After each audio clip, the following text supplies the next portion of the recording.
Welcome to Rustbuster's installation guide. For the vehicles listed at the bottom of your screen.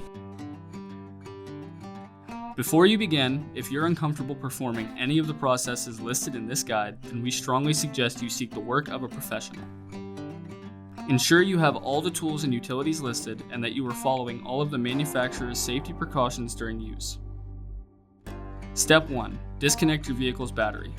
Inspect for potential fire hazards such as leaking fuel lines and engine components. Repair or remove these before starting. Finally, clear the work area of any safety hazard. Step 2. Uninstall and lift your vehicle's body.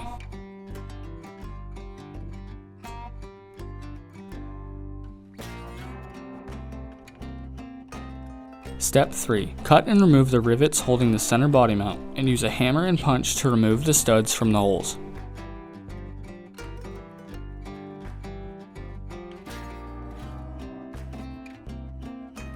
Step 4. For this part, we suggest painting the part and allowing it to dry prior to installation. We recommend our Rustbuster Rust Converter and Primer Spray Paint.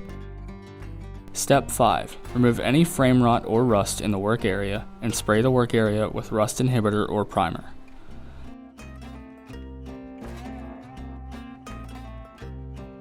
Using the included hardware, bolt the center body mount to the frame rail and tighten it down with an impact. Step 6. Lower and reinstall your vehicle's body. Now, get back out on the road.